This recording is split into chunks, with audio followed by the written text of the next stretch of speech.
1వ అధ్యాయం 10వ వచనం. ఎట్లా కూర్చుందండి? బహు దుఃఖాక్రాంతురాలై. మామూలు దుఃఖం కాదు, మామూలు దుఃఖం కాదు. వెక్కి వెక్కి ఏడుస్తుంది. పాస్టర్ కూడా అర్థం కాదా ఏమైంది? పాస్టర్కు తెలుసు ఎల్కానా మంచోడు, తిరుగుబోతు కాదు, తాగుబోతు కాదు, ఇతరుల సొమ్ము దోచుకునేవాడు అస్సలే కాదు. ఇంత మంచి భర్త, ఆస్తిపరుడైనటువంటి భర్త, భార్యను ప్రేమించేటువంటి భర్త, మరి ఎల్కానా ద్వారా అయితే ఈమెకేం ఇబ్బంది లేదుగా. మరి ఈమె బహు దుఃఖాక్రాంతులై ఉండడానికి కారణం ఏమిటి? ఆయనకేదో మనసులో తోస్తూ ఉంది. కానీ ఈమెకు అన్నీ ఉన్నాయి. తెలుగులో సామెత ఉంది కదా, అన్నీ ఉన్నాయి కానీ అల్లు నోట్లో ఏమున్నదట, శని ఉన్నదట. అన్నీ ఉన్నాయి కానీ ఈమెకు ఒక ఇబ్బంది. ఏమిటా ఇబ్బంది అంటే, అన్న అక్క ఏం పేరు ఆమె పేరు? పెనిన్నా. ఈమెను ఎప్పుడు సూటుపాటు మాటలతో బాధ పెట్టేది. ఎందుకు అంటే ఈమెకు పిల్లలు లేరు, సంతానలేవి. పొద్దున లేచిందంటే ఈ హన్నాను చూచి, ఈ హన్నా అక్క పెనిన్న అరే లేస్తానే ఈ గొడ్డుమ్మకాన్ని చూశానుగా. పాపం ఆ మాట వినబడిన వెంటనే ఆమె హృదయం కరిగిపోయేది, బాధతో నింపేది. ఏం మాట్లాడుతుంది? మాట్లాడడానికి అవకాశం ఎక్కడ ఉన్నది? ఎంత సదిరి చెప్పినా ఆ ఇంట్లో సంతోషం లేదు, ఆ ఇంట్లో ఆనందం లేదు, ఆ ఇంట్లో దుఃఖమే లేదు.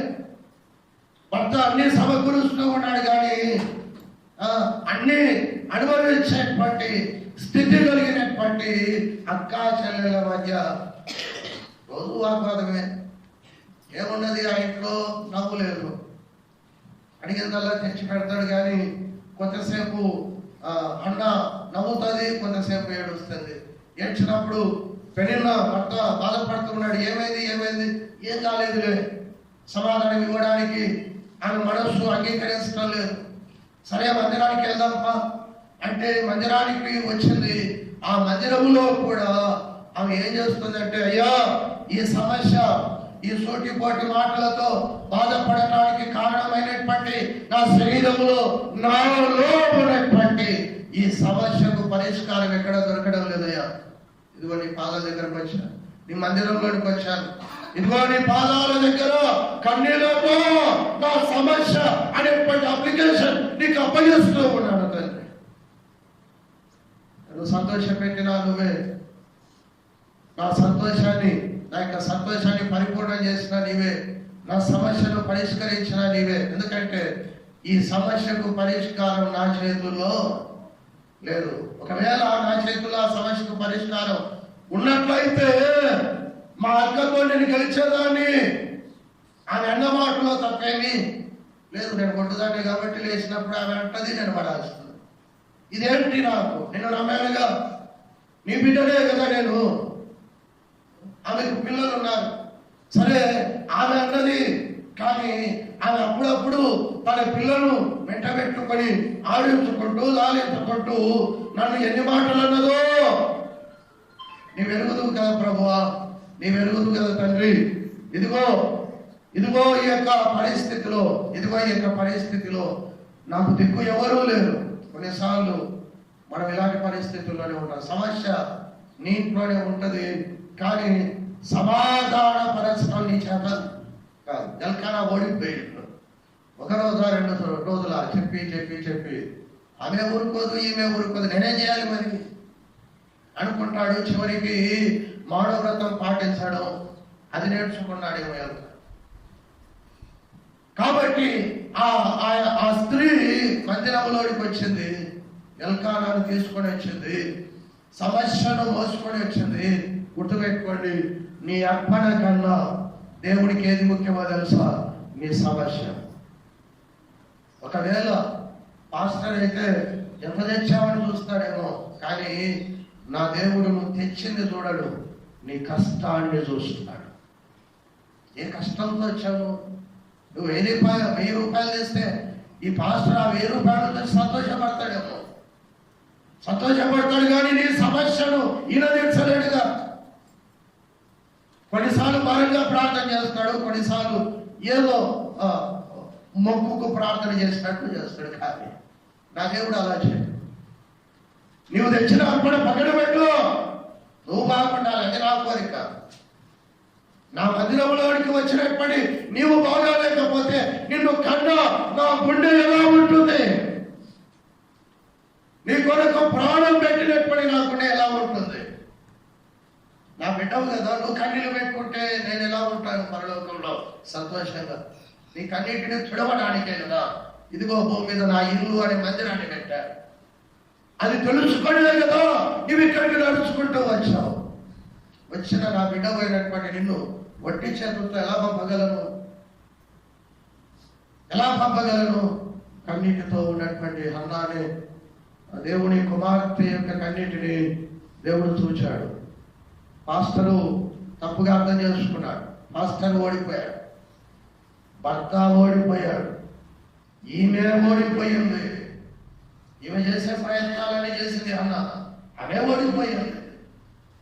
ఓడిపోయినటువంటి నిరుత్సాహములో కూరుకొని పోయినటువంటి అన్న దేవుడి యొక్క మందిరంలోకి వచ్చింది.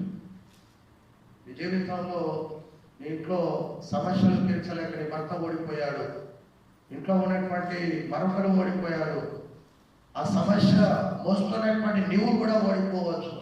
కానీ ఓడిపోయిన నీవు దేవుడి మందిరంలోకి వస్తే నా దేవుడు ఓడిపోయేవాడు కాదు. ఆయన ఓటమి ఎరుగని దేవుడు.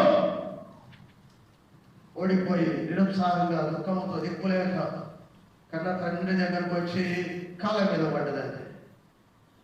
కళ్ళ నుండి జలజల రాలుతూ ఉన్నాయి.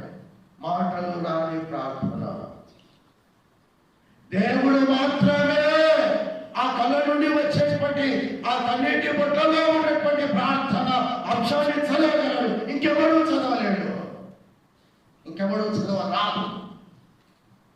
భాషల కందని ప్రార్థన దేవుని మందిరంలో ఓడిపోయి ఓడిపోయి ఓడిపోయి ఓటమిలో కూరుకొనిపోయి వచ్చినటువంటి హన్న దేవుడి యొక్క మందిరంలో ప్రార్థన చేసింది. దేవుడు విన్నాడు ఆ ప్రార్థన. దేవుడు ఆ ప్రార్థనను విని ఏం చేశాడు అంటే 19వ వచనం,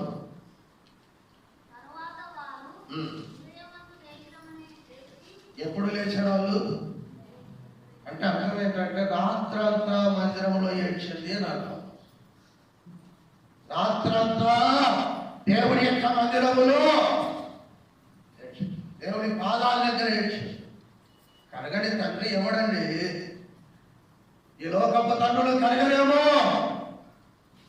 ప్రాణం పెట్టిన నా ప్రభు పాదాలను నీవు రాత్రంతా కన్నీటితో తడిపితే ఆయన కరిగిపోతాడంటే లేచింది. తన బాధనంతా ఆయన పాదాల దగ్గర నిద్ర లేదు. ఆ రాత్రి భర్త కూడా డిస్టర్బ్ చేయలేదు, ప్రార్థన చేసుకుంటుంటే చేసుకోండి అంటున్నాడు. మాటలు లేవు భర్తకు. ఏం చేస్తాడు పాపం? ఏం చేస్తాడు? ఏం చేయలేడు. ఓడిపోయిన భర్త కదా. కాబట్టి రాత్రి అంతా ఆమె ఏడ్చి ఏడ్చి ఏడ్చి ఏడ్చి ఇక కళ్ళు తెచ్చి చూసేసరికి 4-5 ఇంకేం పడుకుంటావు, భర్తను లేపింది, ఇక పోదాం. రాత్రంతా ఏడ్చి ఏడ్చి ఏడ్చి ఎవరికి కన్నీళ్ళతో తన బాధంతా చెప్తున్నది. తెల్లారుతూ ఉంది. తెల్లారుతాం 4-5 ఇక ఏం నిద్రపోతాం, గదాం పదండి ప్రయాణమై ఆలస్యం అవుతుందని భర్తను తీసుకొని ఆమె ఇంటికి వచ్చేసింది. 19వ వచనం, తర్వాత వారు ఉదయమందు వేగిరమే అంటే ఇంకా తెల్లవారికి ముందే అని అర్థం. వేగిరమే లేచి యెహోవాకు మొక్కి తిరిగి రామాలోని తమ ఇంటికి వచ్చింది. అంతటి ఎల్కానా తన భార్యకు అన్నాను కూడా యెహోవా ఆమెను జ్ఞాపకము చేసుకొనెను. కనుక ఏం జరిగింది? హన్నా గర్భము కనుక. దేవుని మందిరంలో ఏం జరుగుతుంది అంటే నీ ప్రార్థన ఆలకించబడుతుంది. ఎవరి ప్రార్థన తెలుసా? ఓడిపోయిన నీ ప్రార్థన, గెలిచిన వారి ప్రార్థన కాదు. ఓటమి ఓడిపోయిన నీ ప్రార్థన దేవుడు